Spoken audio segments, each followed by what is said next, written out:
Right now, the United States government owes about $38.5 trillion. Not billion, trillion. And here's the part that should stop you. Last year alone, it borrowed another $1.8 trillion on top of that. In a year with no world war, no depression, and low unemployment. The debt has crossed $38 trillion, and it is climbing toward $39 fast. Now, the easy story is that America is about to go broke like some banana republic. That story is wrong. The United States prints the world's reserve currency. It borrows in dollars it can create. It is the last country on Earth that can be forced to default. So this is not a video about a crash.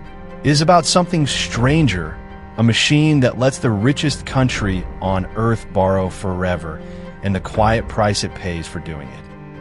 Put the debt next to the size of the economy, and you can see the machine running. This is federal debt as a share of everything America produces in a year. Go back to the 1970s, and it sat around 30%. The country owed less than a third of what it earned. Then it climbs. 54% by the year 2000. 73% after the 2008 crash. And in 2012, it crosses a line that used to be unthinkable in peacetime. The debt became as large as the entire economy, 100%. Today, it is over 120.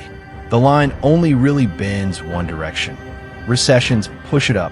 Recoveries barely push it back down. That one-way ratchet is the thing we have to explain. So why doesn't this behave like Argentina, defaulting every decade? Because America has an escape hatch almost no one else has. Its debt is written in dollars, and it is the one country that can create dollars at will. About 60% of the world's central bank reserves are held in dollars, so the entire planet needs to buy and hold American debt just to do business. That demand means the U.S. can always find a lender and can always, in the last resort, pay in money it prints. It will not be forced to miss a payment. But that is exactly what makes the machine dangerous. Nothing stops it. There is no hard wall, no bond market slamming the doors shut. So the debt does not have to end. It just has to be paid for. And that cost is where the story turns. Here is the engine underneath all of it. This is the government's yearly budget. Every year it runs a surplus above the line or a deficit below it. Look for the last time the line was above zero. It is right here, the year 2001. That was the last time the United States took in more than it spent. Since then, through booms, through record low unemployment, through the longest expansion in its history, every single year has been red. In 2019, with the economy roaring, it still ran a deficit near 5% of the whole economy. Deficits used to be for wars and recessions. Now there's simply the default setting, in good times and bad. That is the machine. Spend more than you collect every year, no matter who is in charge. Sit with that, because it is the whole problem in one fact. More than 20 straight years without a single balanced budget. And this is not one party's doing. The deficits run through Republican presidents and Democratic ones, through wars and peace, through crashes and booms. When the economy is weak, Washington spends to prop it up. When the economy is strong, Washington spends because it can. The deficit never closes. It only gets deeper in bad years and shallower in good ones. So the debt never pays down. It only ever grows more slowly or more quickly. A country that never runs a surplus can never shrink its debt. It can only borrow to cover the borrowing. And the reason it cannot stop is built into the budget itself in three moving parts. Part 1. Most federal spending is on autopilot. Social Security, Medicare, and interest are not voted on each year. They're promises that grow automatically as the population ages. Part 2. Tax revenue does not rise to match. Americans, on the whole, want the programs but not the taxes to fully fund them. So the gap is permanent. Part 3.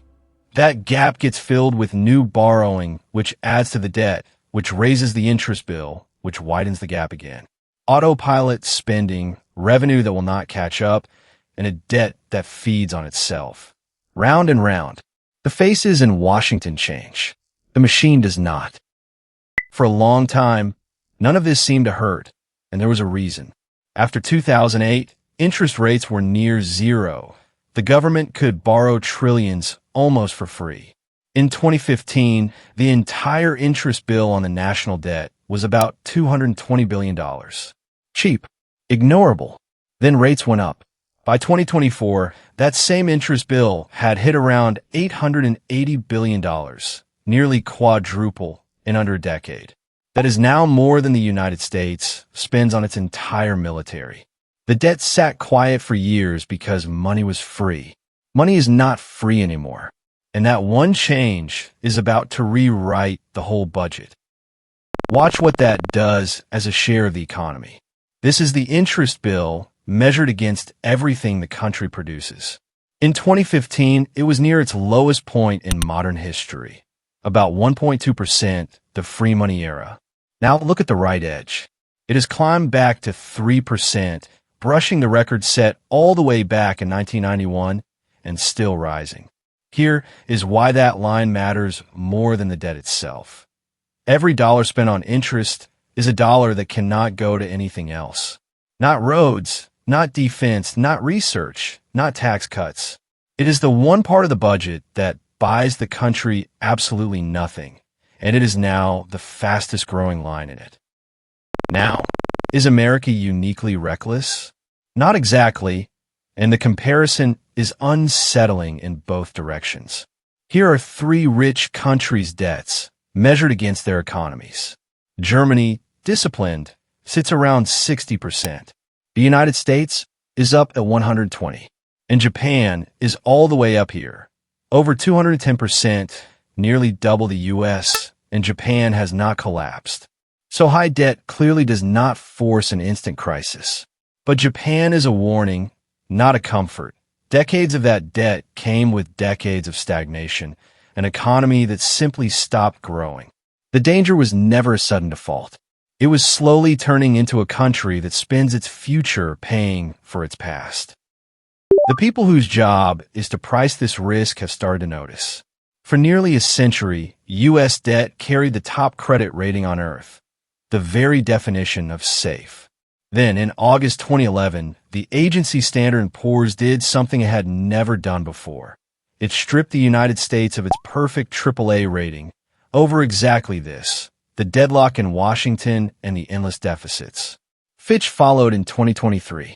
And in 2025, Moody's, the last holdout, removed its top rating too. The United States no longer holds a single perfect credit score from the major agencies. Nobody thinks America will not pay. They are marking down something subtler: the willingness to ever stop borrowing. So separate the two things Washington constantly blurs together. There is the stock, what America actually is. The largest economy in human history. The reserve currency. The deepest markets, the best universities, the companies the whole world runs on. That wealth is real, and $38 trillion of debt does not erase it. And then there is the flow, what the country does with its budget each year. That is where the machine lives. Every year of deficits, every turn of the interest bill, takes a slice of the future and spends in advance. The debt will not bankrupt the stock. It quietly eats the flow, crowding out everything the country might otherwise do, one interest payment at a time. A country this rich does not go broke. That is not the risk. The risk is subtler and slower. That more and more of what it earns gets swallowed by the cost of what it already borrowed, until the future is just paying off the past. The machine does not crash the United States.